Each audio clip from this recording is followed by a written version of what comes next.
ಒಂದ್ ಕಡೆ big boss ಮುಗೀತು, ಇನ್ಮೇಲೆ ಕಿಚ್ಚನ್ ಅನ್ನು ನೋಡಲು ಸಾಧ್ಯವಿಲ್ಲ ಅಂತ ಫ್ಯಾಮಿಲಿ ಆಡಿಯನ್ಸ್ ಕಣ್ಣೀರಾಗ್ತಿದ್ರೆ, ಮತ್ತೊಂದು ಕಡೆ ಈ ಸ್ಲಮ್ ನನ್ ಮಕ್ಕಳ ಕಾಟ ಮ್ಯಾಕ್ಸ್ ಸಿನಿಮಾದ ಸಕ್ಸಸ್ ನೋಡಿ ಈಗಾಗಲೇ ತಿಕಾ ಉರ್ಕೊಂಡಿರುವ ಇವರುಗಳು ಈ ಸಲ ನಾವು ಪಕ್ಕ ಕೊಳಚೆ ಪ್ರದೇಶದಿಂದ ಬಂದಂತವರು ಅಂತ ಮತ್ತೆ ಪ್ರೂವ್ ಮಾಡಿದ್ದಾರೆ. ಯಾಕಂದ್ರೆ ಇವ್ರಿಗೆ ಅಕ್ಕ ಅಮ್ಮ ತಂಗಿ ಇವುಗಳಿಗೆ ವ್ಯತ್ಯಾಸನೇ ಗೊತ್ತಿಲ್ಲ.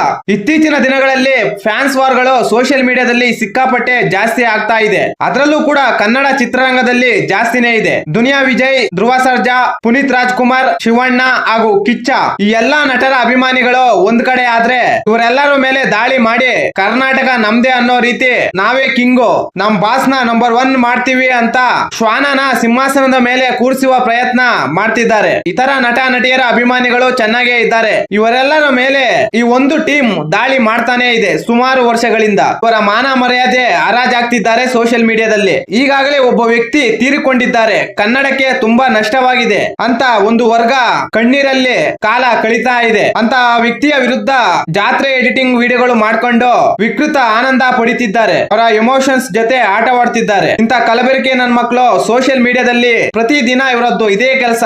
ಬೇಕು ಅಂತಾನೆ ಟಾರ್ಗೆಟ್ ಮಾಡಿ ಅವರ ಕುಟುಂಬವನ್ನು, ಆ ಕುಟುಂಬದಲ್ಲಿರುವ ಹೆಣ್ಣು ಮಕ್ಕಳನ್ನು ಜಾತ್ರೆ ಎಡಿಟಿಂಗ್ ವಿಡಿಯೋಗಳು ಮಾಡಿ ಅಪ್ಲೋಡ್ ಮಾಡಿ ಅದಕ್ಕೆ ಕೊಳಕು ಭಾಷೆಯ ಪದಗಳುಳ್ಳ ಕ್ಯಾಪ್ಷನ್ ಹಾಕಿ ವಿಕೃತಿ ಮೆರೀತಿದ್ದಾರೆ. ಈಗ ಇದರ ವಿರುದ್ಧ ಅಪ್ಪು ಫ್ಯಾನ್ಸ್ ಹಾಗೂ ಕಿಚ್ಚ ಫ್ಯಾನ್ಸ್ ಗರಂ ಆಗಿದ್ದಾರೆ. ಮ್ಯಾಟ್ರ್ ಏನಪ್ಪಾ ಅಂದ್ರೆ, ಅಶ್ವಿನಿ ಪುನೀತ್ ರಾಜ್ಕುಮಾರ್ ಅವರು ಕಿಚ್ಚ ಸುದೀಪ್ ಅವರ ಅಕ್ಕನ ಮಗ ಸಂಚಿತ್ ಅವರ ಹೊಸ ಸಿನಿಮಾದ ಮುಹೂರ್ತಕ್ಕೆ ಬಂದಿದ್ದರು. ಆಗ ಅವರು ಜನರ ಹಿಂದೆ ನಿಂತ್ಕೊಂಡಿರ್ತಾರೆ. ಇವರನ್ನು ನೋಡಿದ ಕಿಚ್ಚ ಸುದೀಪ್ ಅವರು ಅವರ ಹತ್ತಿರ ಹೋಗಿ ಕೈ ಹಿಡಿದುಕೊಂಡು ಮುಂದಕ್ಕೆ ಕರೀತಾರೆ, ಕರ್ಕೊಂಡು ಬಂದು ಬಿಡ್ತಾರೆ. ಇದನ್ನೇ ಇವರು ಮತ್ತೊಂದು ರೀತಿಯಲ್ಲಿ ಬಿಂಬಿಸ್ತಿದ್ದಾರೆ. ಗಂಡ ಸತ್ತ ಡ್ಯಾಶ್, ಅಶ್ವಿನಿಗೆ ಇವಾಗ ಡ್ಯಾಶ್, ಯಾರು ಇಲ್ಲ ಅಂತ ಡ್ಯಾಶ್. ಕಿಚ್ಚ ಸುದೀಪ್ ಜೊತೆ ಪಬ್ಲಿಕ್ ಜಾಗದಲ್ಲಿ ಮೈ ಕೈ ಮುಟ್ಸ್ಕೊಂಡು ಚಪಲ ತೀರ್ಸ್ಕೊಂತಿದ್ದಾಳೆ ಎಂದು ಒಬ್ಬ ನಾಯಿ ಪ್ಲಸ್ ಹಂದಿಗೆ ಹುಟ್ಟಿರುವ ಕ್ರಾಸ್ ಬ್ರೀಡ್ ಈ ರೀತಿಯ ಪೋಸ್ಟ್ ಹಾಕಿ ವಿಕೃತ ಆನಂದ ಪಡಿತಿದ್ದಾರೆ. ಆ ವಿಕೃತ ಮನಸ್ಸಿನ ಹಿಂದೆ ಒಬ್ಬ ವಿಕೃತ ನಾಯಕ ಇದ್ದೇ ಇರ್ತಾನೆ. ನಾಯಕ ಚೆನ್ನಾಗಿದ್ರೆ ಅವನ ಹಿಂದೆ ಇರುವ ಇಂತ ನಾಯಿ ನನ್ ಮಕ್ಕಳು ಕೂಡ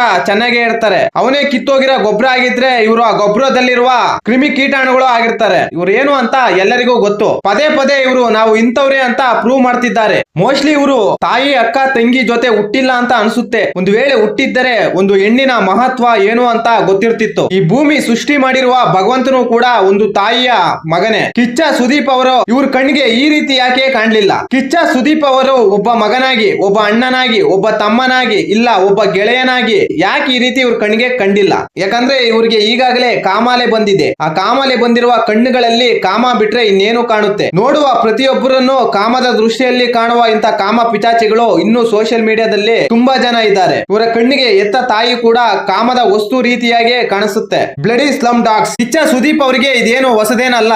ಇಂಥವುಗಳು ತುಂಬಾನೇ ನೋಡಿ ಬಿಸಾಕಿದ್ದಾರೆ. ಕಿಚ್ಚ ಸುದೀಪ್ ಅವರ ಕಣ್ಣಿಗೆ ಇವರುಗಳು ದೊಡ್ಡ ಜೋಕರ್ಗಳಾಗಿ ಕಂಡು ಬರ್ತಾರೆ. ಹೋದ ಪ್ರಾಣ ಹೋದ ಮಾನ, ಮತ್ತೆ ಇವೆರಡು ಯಾವುದೇ ಕಾರಣಕ್ಕೂ ವಾಪಸ್ ಬರಲ್ಲ.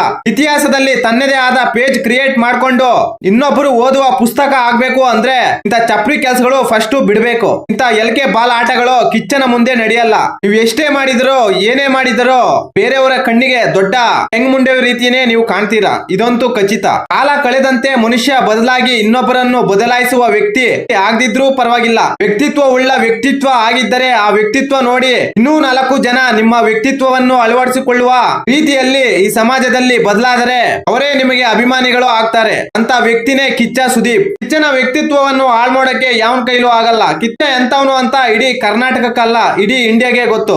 ಎಲ್ಲರೂ ಅವಾರ್ಡ್ ಗಳ ಹಿಂದೆ ಹೋದ್ರೆ ಅವಾರ್ಡ್ ಗಳೇ ಕಿಚ್ಚನ ಹಿಂದೆ ಬರುತ್ತೆ. ಇಂಥವರನ್ನು ಆದರ್ಶವಾಗಿ ಇಟ್ಟುಕೊಂಡು ಎಷ್ಟೋ ಜನ ಬೆಳೀತಿದ್ದಾರೆ. ಇನ್ನೇನು ಕಿಚ್ಚನ ದರ್ಬಾರ್ ಶುರುವಾಗುತ್ತೆ. ಇನ್ನು ಬಿಲ್ಲಾರಂಗ ಭಾಷಾ ಸಿನಿಮಾದ ಕಡೆ ಗಮನ ಹರಿಸುತ್ತಾರೆ. ಈ ಸಲ ನಿಮ್ಮ ಜಾತ್ರೆ ಎಡಿಟಿಂಗ್ ವಿಡಿಯೋಗಳು ನಿಮ್ಮ ಜೇಬಲ್ಲೇ ಇಟ್ಕೊಂಡು ಮಜಾ ಮಾಡ್ಕೊಳ್ಳಿ. ಇನ್ ಮೇಲಿಂದ ಕ್ರೇಜ್ ಯಾವ ತರ ಇರುತ್ತೆ ಅಂತ ನಾಯಿ ನರಿಗಳ ಸಾಮ್ರಾಜ್ಯಕ್ಕೆ ಸಿಂಹ ಬಂದಿದ್ದು ಆಯ್ತು. ಚಿಕ್ಕ ಮುಚ್ಕೊಂಡು ಸುಮ್ನೆ ಸೈಡ್ಗೆ ಹೋದ್ರೆ ಒಳ್ಳೆಯದು. ಯಾಕಂದ್ರೆ ನಮ್ಮ ಹತ್ರ ಬೇಡ. ಕಿಚ್ಚ ಸುದೀಪ್ ಅವರ ಮೀಸೆ ಮೇಲೆ ಇರುವ ಕೊನೆ ಕೂದಲನ್ನು ಕೂಡ 25 ವರ್ಷಗಳಿಂದ ಕಿತ್ಕೊಳ್ಳಕ್ಕೆ ಆಗಿಲ್ಲ. ಇವಾಗ ಏನ್ ಕಿತ್ಕೊಳ್ಳಕ್ಕೆ ಸಾಧ್ಯ? ಏನಾದ್ರು ಕಿತ್ಕೊಳ್ಳೋದಿದ್ರೆ ಹೋಗಿ ನಿಮ್ ಬಾಸ್ ಒಂದು ಕಿತ್ತು ಗುಡ್ಡೆ ಹಾಕೊಳ್ರಿ. ಅಲ್ಲಿರೋದು ನಿಮ್ ಬಾಸ್ ಅಪ್ಪ ಕಿಚ್ಚ ಸುದೀಪ್ನಪ್ಪ. ಈ ಮಾಹಿತಿ ನಿಮಗೆ ಇಷ್ಟವಾಗಿದ್ದರೆ ಶಿವರಾಜ್ ಇನ್ಫೋ ಯೂಟ್ಯೂಬ್ ಚಾನಲ್ಗೆ ಸಬ್ಸ್ಕ್ರೈಬ್ ಮಾಡಿ, ಸಪೋರ್ಟ್ ಮಾಡಿ. Thank you for watching. ಧನ್ಯವಾದಗಳು.